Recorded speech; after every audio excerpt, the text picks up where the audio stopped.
Before free agency starts, let's break down some free agents that have connections to our offensive coordinator, our offensive staff, our coaches. Ben Johnson, it seems like he's already trying to bring in guys that he has familiarity with. Durham Smythe, Jonah Jackson, two guys he's already coached and worked with.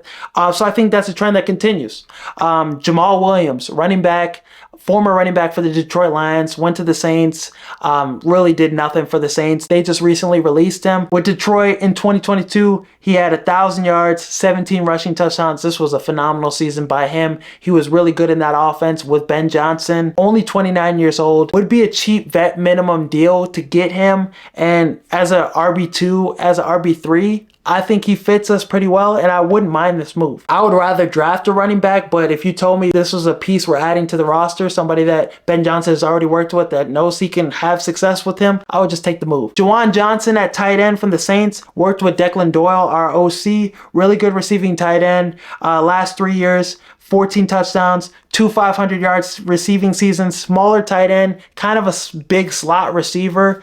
So I really like what we could do with him and the versatility he could play. Could line him up outside, line him up in the slot, line him up at tight end. You could do a lot of interesting things with him. Really good red zone threat. Was a huge threat for the Saints when he was healthy. I especially like how he fits in as that receiving threat tight end too, especially with bringing Smythe in. He fits alongside well that and is a good threat behind Cole Kmet. Will give you like 300 to 400 yards of production. If you don't bring back Keenan Allen, you don't go for that dominant receiver 3 that's going to put up 1,000 yards, 900 yards production. You could get a tight end 2 that's really effective, and more of like a Josh Reynolds, a Tim Patrick wide receiver number 3 or 4. He'll take off a lot of pressure off Cole Kmet and has a big catch radius. So I could see him with the Chicago Bears. I could also see him going to Denver with the Denver Broncos and Sean Payton.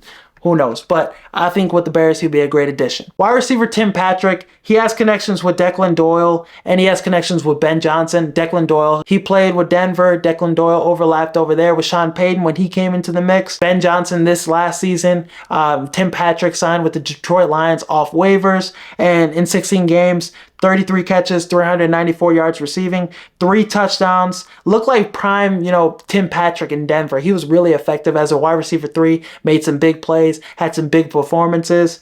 So he showed up for Detroit as a wide receiver 3. Did not play in 2022, 2023, back-to-back knee injuries, but it looks like he's healthy. Played all 16 games last year for the Detroit Lions, and it looks like he could still be productive. As a wide receiver 3, would probably cost us nearly to nothing. I wouldn't mind bringing him into the mix. Had 734 yards receiving and 5 touchdowns in 2021. I know a long time ago, but maybe he could give us 400 yards. Maybe he could give us a similar production he gave Detroit last season. Now, if we miss out on the Drew Dalman sweepstakes, Evan Brown could be a center that we potentially sign to fill that void and draft a center like Jared Wilson from Georgia, who had an amazing combine. Evan Brown, 28 years old, in 2 years in Detroit, started 12 games at center, started 12 games at right guard. At center in 2023, allowed only 3 sacks and 630 snaps.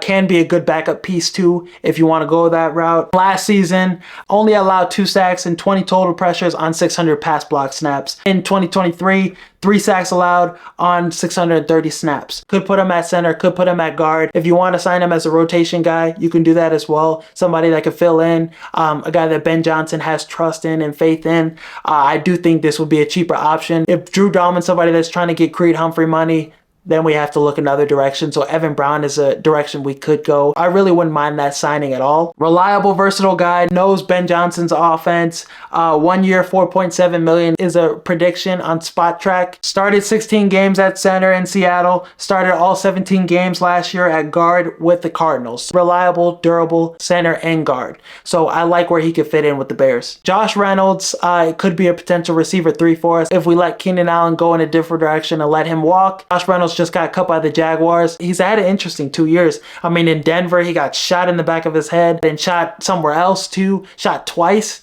in Denver. But it's good to see he's healthy now.